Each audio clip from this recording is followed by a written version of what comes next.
ഞാൻ ഒരു TKM കോളേജിനെ പറ്റി കുറച്ച് ബേസിക് കാര്യം എന്ന് വെച്ചാൽ ഫസ്റ്റ് ഇയർ വരാൻ പോകുന്നവരോട് കുറച്ച് ബേസിക് കാര്യം മാത്രം പറയാൻ വേണ്ടിയാണ് വന്നിരിക്കുന്നത് കേട്ടോ.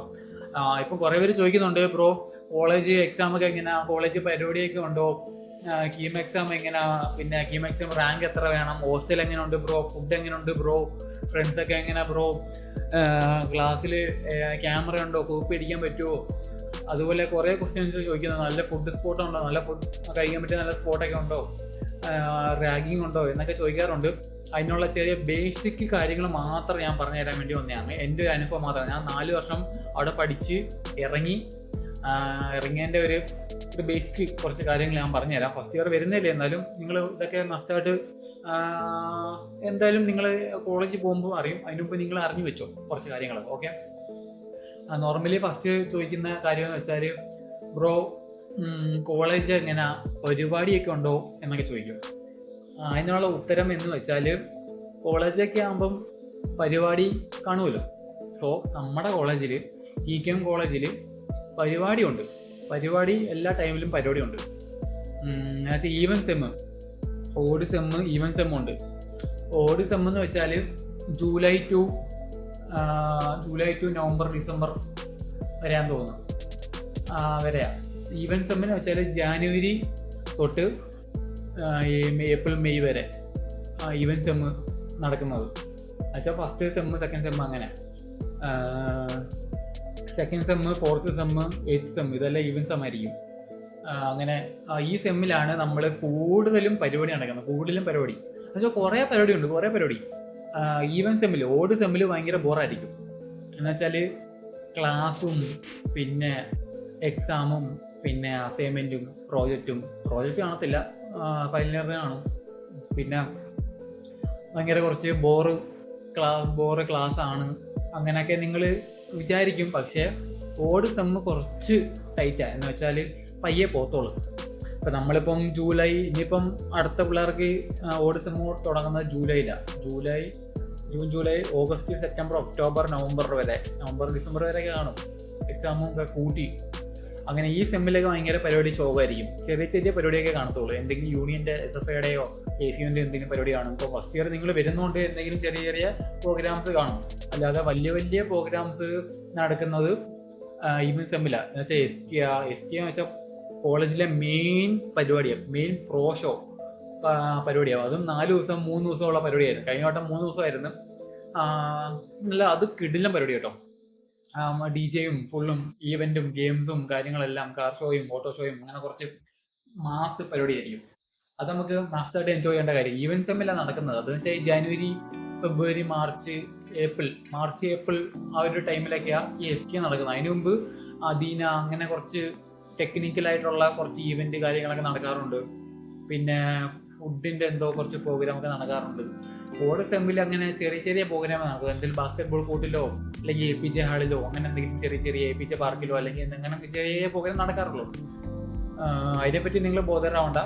പിന്നെ ക്ലാസ് കുറച്ച് ആദ്യം വരുന്നതുകൊണ്ട് ചിലപ്പം ബോറായിരിക്കും. പിന്നെ ലൈഫ് ഫ്രണ്ട്സൊക്കെ കിട്ടി ഹാപ്പിയായി എൻജോയ് ചെയ്യുമ്പം അത് ഓക്കെ ആവുമായിരിക്കും എനിക്ക് തോന്നുന്നു. അതൊക്കെയാണ് പരിപാടിയുള്ള കാര്യം. പിന്നെ റാഗിങ് ഉണ്ടോയെന്ന് ചോദിച്ചു. ഞാൻ ഒരു വീഡിയോ ഇട്ടായിരുന്നു റാഗിനെ പറ്റി. റാഗിങ് നോർമലി TKM കോളേജിൽ അങ്ങനെ ഇല്ല. ഞങ്ങൾ കയറിയപ്പോൾ ഉണ്ടായിരുന്നു, പക്ഷെ ഇപ്പം ഇല്ല.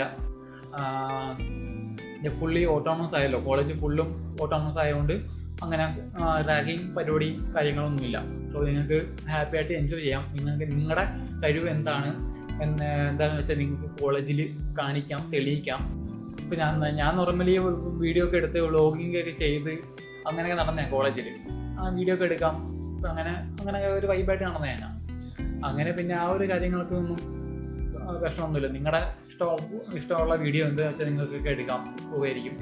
പിന്നെ ഫ്രണ്ട്സായിട്ടൊക്കെ എൻജോയ് ചെയ്യാം, ഫ്രണ്ട്സായിട്ടൊക്കെ എവിടെയും പോകാം. പിന്നെ ഹോസ്റ്റലുണ്ട്, TKMന് ഹോസ്റ്റലുണ്ട്. ഫുഡൊക്കെ നല്ല ഫുഡാണ്.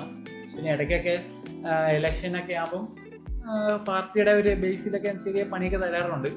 അതൊന്നും പറ്റി നമുക്ക് വലുതായിട്ട് നമുക്ക് അറിഞ്ഞൂടാ. ചെറിയ ഫുഡിൻ്റെ ചെറിയ ഇഷ്യൂസൊക്കെ വരാറുണ്ട്. പക്ഷേ എനിക്ക് തോന്നുന്നു TKM കോളേജിലെ ഫുഡ് ഒരു വേറെ സ്ഥലത്ത് നിന്നാണ് എത്തിക്കുന്നത്. TKMൻ്റെ തന്നെ, പക്ഷെ അവിടെ ഭയങ്കര ഹൈജീനിക് ആയിരിക്കും, നല്ല ഫുള്ള് ക്ലീൻ ആയിരിക്കും. ഞാൻ എൻ്റെ ഫ്രണ്ടിനോട് ചോദിച്ചു, അവിടെ ഹോസ്റ്റലിൽ പഠിക്കുന്നത്. അന്നേരം അവൻ പറഞ്ഞു, എടാ അവിടെ പക്ക ക്ലീനാണ്, പക്ക സാധനമാണ്, പക്ഷെ ഇത് എവിടെ നിന്ന് വരുന്ന അറിയാൻ പറ്റുന്നില്ല. എന്തെങ്കിലും പണി കൊടുക്കുന്നതായിരിക്കും, അത് നിങ്ങൾ കാര്യമാക്കണ്ട. ഫുഡൊക്കെ ബെസ്റ്റ് ആയിരിക്കും, ക്യാൻറ്റീനിലെ ഫുഡും നല്ലതായിരിക്കും, ഫുള്ള് ക്ലീൻ ആക്കി ഫുള്ള് വൃത്തിയോടെ അവർ ഫുഡൊക്കെ സെർവ് ചെയ്യുന്നതും കാര്യങ്ങളെല്ലാം. ഫുഡിനെ പറ്റി നിങ്ങളൊന്നും ബോധേടാവണ്ട, നല്ല കിടിലം ഫുഡും കാര്യങ്ങളൊക്കെ നിങ്ങൾക്ക് കിട്ടും. അതുപോലെ നിങ്ങൾക്ക് പുറത്ത് പോയിട്ട് ബാഡ് ഫുഡ് അടിച്ചിട്ട് വന്നാൽ അത് നമുക്ക് ഒന്നും പറയാൻ പറ്റത്തില്ല. പുറത്ത് പോയി ഫുഡ് അടിച്ച് വയറിളക്കം വന്നാൽ അത് നിങ്ങളുടെ ഉത്തരവാദിത്തമാണ്. പിന്നെ കോളേജ് വൈബ് എന്ന് വെച്ചാൽ എല്ലാം പല ജില്ലകളിൽ നിന്നായിരിക്കും ആൾക്കാർ വരുന്നത്. അങ്ങനെ നമുക്ക് കുറേ ഫ്രണ്ട്സിനെ കിട്ടും പല ജില്ലകളിൽ നിന്ന്. എനിക്ക് ഏറ്റവും വലിയ ബെനിഫിറ്റ്സ് എന്ന് പറഞ്ഞാൽ പല ജില്ലകളിൽ നിന്ന് എനിക്ക് നല്ല ഫ്രണ്ട്സിനെ കിട്ടി.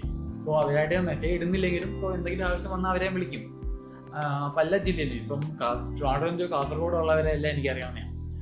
എന്തെങ്കിലും ആവശ്യം വന്നാൽ നമുക്ക് വിളിക്കാമല്ലോ, ഏതെങ്കിലും ജില്ലയിൽ നമുക്ക് പെട്ടുപോയാലും നമുക്ക് വിളിക്കാമല്ലോ. അങ്ങനെ ഒരു ഉപകാരമുണ്ട്. എല്ലാ ജില്ല ആൾക്കാരെ നമുക്ക് പരിചയപ്പെടാൻ പറ്റും, അവരുടെ സ്വഭാവം നമുക്ക് മനസ്സിലാക്കാൻ പറ്റും. അങ്ങനെ കുറച്ച് ഉപകാരമൊക്കെ ഉണ്ട്. പിന്നെ പാവം ടീച്ചേഴ്സാണ്, കാര്യങ്ങളൊക്കെ പറഞ്ഞു തരും, പഠിപ്പിക്കും. അതൊക്കെ എങ്ങനെ പഠിക്കുന്നതൊക്കെ നിങ്ങളുടെ ഇഷ്ടം എന്നൊക്കെ ഒരു മൈൻഡ്. പിന്നെ കുറേ ചോദിക്കുന്നുണ്ട് ബ്രോ കോപ്പി അടിക്കാൻ പറ്റുമോ എന്നൊക്കെ. കോപ്പി അടിക്കാൻ പറ്റുമെന്ന് ചോദിച്ചാൽ എന്തെങ്കിലുമൊക്കെ ജസ്റ്റ് ചെറുതായിട്ടൊക്കെ ഒന്ന് നോക്കിയൊക്കെ എഴുതാൻ പറ്റും വേണമെങ്കിൽ.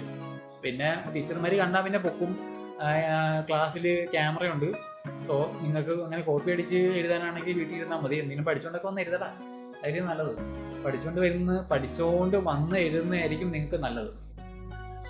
ചുമ്മാ കോപ്പി അടിച്ച് പൊക്കിക്കഴിഞ്ഞാൽ അറിയാലോ, ഫൈനുണ്ട്. 2000 രൂപ ഫൈനാണ്. പിന്നെ ഡിബാർ ചെയ്യും. ആ ഒരു സെമ്മിലെ ഫുള്ളും സപ്ലൈ ആയിരിക്കും, അത് നിങ്ങൾ ഓർക്കുക. അപ്പോൾ ഇപ്പോൾ നിങ്ങൾ ഒരു സബ്ജക്റ്റിന് കോപ്പി അടിച്ച് പൊക്കിയെന്ന് വെച്ചോ, ബാക്കി 6 സബ്ജക്റ്റ് നിങ്ങൾ എക്സാം എഴുതും. പക്ഷേ റിസൾട്ട് വരുമ്പം ഈ 6-7 സബ്ജക്റ്റും നിങ്ങൾ സപ്ലൈ ആയിരിക്കും. അതാണ് അവസ്ഥ, ഫുള്ളും സപ്ലൈ ആവും ഒരു സബ്ജക്റ്റ് പൊക്കിയാൽ. അതുകൊണ്ട് നിങ്ങൾ സെമ്മിനൊന്നും കോപ്പി അടിക്കാതെ പഠിച്ചു വന്ന് എഴുതുക, പാസ്സാവുക. പിന്നെ സപ്ലൈ ഒക്കെ ഉണ്ടാവാറുണ്ട്, എനിക്കും ഉണ്ടാവാറുണ്ട്. അത് നമ്മൾ പഠിച്ച് എന്താണെന്ന് വെച്ചാൽ നമ്മൾ എഴുതി എടുക്കുക, അത്രേ ഉള്ളൂ. സപ്ലൈയൊക്കെ ഓർത്തൊന്നും പഠിക്കാൻ നിൽക്കേണ്ട. നിങ്ങൾ മാക്സിമം എൻജോയ് ചെയ്യുക. കോളേജിൽ പഠിക്കാൻ മാത്രം വരാതെ നിങ്ങൾ മാക്സിമം ഫ്രണ്ട്സായിട്ട് എൻജോയ് ചെയ്യുക. കോളേജ് ലൈഫ് എന്ന് വെച്ചാൽ എൻജോയ് ചെയ്യുക. ഓക്കെ, ആ ഒരു ഇതിൽ നിങ്ങൾക്ക് മനസ്സിലായല്ലോ, കോളേജ് ലൈഫ് നിങ്ങൾ എൻജോയ് ചെയ്യുക. എന്നിട്ട് പറയാനുള്ളതെന്ന് വെച്ചാൽ ഫ്രണ്ട്സൊക്കെ നല്ല ഫ്രണ്ട്സൊക്കെ കാണും. ചീത്ത ഫ്രണ്ട്സായിട്ടൊന്നും കമ്പനി കൂടാതെ ഇരിക്കുക. നല്ല ഫ്രണ്ട്സൊക്കെ ഉണ്ട്, നിങ്ങളുടെ വൈബിനനുസരിച്ചുള്ള ഫ്രണ്ട്സിനെ സെലക്ട് ചെയ്ത് അവരോട് നടക്കുക. നമ്മളെ കുറ്റം പറയുന്ന കുറേ പേര് കാണും. സോ അവരെയൊന്നും നോക്കാതെ നിങ്ങളെ മുന്നോട്ട് പോവുക. പിന്നെ കുറേ കാര്യങ്ങളുണ്ടല്ലോ, സെമിൻ്റെ പ്രോജക്റ്റ്, ഇങ്ങനെ കാര്യങ്ങളൊക്കെ ഉണ്ട്. ഇതെല്ലാം ചെയ്ത് വെക്കുക. ഇന്റേണൽ വേണം, അറ്റൻഡൻസ് വേണം. എപ്പോഴും ക്ലാസ് കട്ട് ചെയ്യാൻ പാടില്ല. എന്ന് വെച്ചാൽ അറ്റൻഡൻസ് മിനിമം 75% വേണം, എന്നാലേ എനിക്ക് എക്സാം എഴുതാൻ പറ്റൂ. അങ്ങനെ കാര്യങ്ങളൊക്കെ ഉണ്ട്. പിന്നെ പറയാനുള്ളത് എന്തുവാ, പിന്നെ അടുത്ത റെയിൽവേ സ്റ്റേഷൻ ഉണ്ട്. എന്ന് വെച്ചാൽ റെയിൽവേ നിങ്ങൾക്ക് പെട്ടെന്ന് കൊല്ലത്ത് റെയിൽവേ നമുക്ക് കിളിക്കുള്ളൂർ എന്നുള്ള സ്റ്റേഷൻ ഉണ്ട്. കരിക്കോടാണ് കോളേജ് ഉള്ളത്, കരിക്കോട്. സോ നിങ്ങൾക്ക് പെട്ടെന്ന് എന്തെങ്കിലും എങ്ങോട്ടെങ്കിലും പോകണമെങ്കിൽ നിങ്ങൾക്ക് റെയിൽവേയിലുണ്ട്. പിന്നെ ബസ് സ്റ്റോപ്പ് അടുത്ത് തന്നെ ഉണ്ട്. നിങ്ങൾക്ക് എന്തെങ്കിലും സാധനങ്ങളൊക്കെ വാങ്ങണമെങ്കിൽ അവിടെ അടുത്ത് തന്നെ കടയുണ്ട്. പ്രിന്റ് എടുക്കണമെങ്കിൽ അടുത്ത് കടയുണ്ട്. പ്രിന്റ് എടുക്കണമെങ്കിൽ കോളേജിനകത്ത് കടയുണ്ട്. കോളേജിനകത്ത് ക്യാൻറ്റീനുണ്ട്. പിന്നെ അതുപോലെ തന്നെ നിങ്ങൾക്ക് സ്നാക്സ് ഒക്കെ വേണമെങ്കിൽ കടയുണ്ട്. കോഫി കുടിക്കാൻ, സ്നാക്സ് കഴിഞ്ഞാൽ അതും മെക്കാനിക്കൽ ബ്ലോക്കിൽ ഒരു ചെറിയൊരു ഷോപ്പുണ്ട്. അതിനെപ്പറ്റി ഒന്നും അറിയണം. ഫുള്ളും ഒരു നല്ലൊരു പീസ് മൈൻഡ് ആയിരിക്കും നിങ്ങൾ ആ കോളേജ് പഠിച്ചാൽ. ഓക്കെ, പിന്നെ നിങ്ങളുടെ കാര്യം എന്ന് വെച്ചാൽ നിങ്ങൾക്ക് ഇഷ്ടപ്പെട്ട കോഴ്സ് നിങ്ങൾ എടുക്കാവുള്ളൂ. ഞാൻ ആരെയും അങ്ങനെ ഫോഴ്സ് ചെയ്യത്തില്ല. ബിടെക് എടുക്കണം ഞാൻ ഫോഴ്സ് ചെയ്യത്തില്ല. നിങ്ങൾക്ക് ഇഷ്ടമുള്ള കോഴ്സ്, നിങ്ങൾക്ക് പഠിക്കാൻ പറ്റുന്ന കോഴ്സ് മാത്രം നിങ്ങൾ പഠിച്ച് നിങ്ങൾ അഡ്മിഷൻ എടുത്ത് ജോലിക്കല്ല പഠിക്കാൻ കയറിയിട്ട് ജോലിക്ക് കയറുക എന്നുള്ള മൈൻഡ് മാത്രം നിങ്ങൾ വരിക. സോ ഇതൊക്കെയാണ് ബേസിക് കാര്യങ്ങൾ, മനസ്സിലായല്ലോ. പിന്നെ ഇതിലെന്തെങ്കിലും കാര്യങ്ങൾ വിട്ടു പോയിട്ടുണ്ടെങ്കിൽ നിങ്ങൾ മസ്റ്റായിട്ട് നിങ്ങളെ കമൻറ്റ് ചെയ്യും. ഓക്കെ, ഞാൻ ഇത്രയും കാര്യങ്ങൾ പറഞ്ഞത് എന്തൊക്കെ ഇങ്ങനെ ഓർത്താണ് പറഞ്ഞത്. സോ എന്തെങ്കിലും കാര്യങ്ങൾ വിട്ടു പോയിട്ടുണ്ടെങ്കിൽ നിങ്ങൾ കമൻറ്റ് ചെയ്യും, നമുക്ക് അതിനെ പറ്റി സംസാരിക്കാം. ഓക്കെ, അടുത്തൊരു വീഡിയോ കാണാം. അപ്പോൾ ബൈ.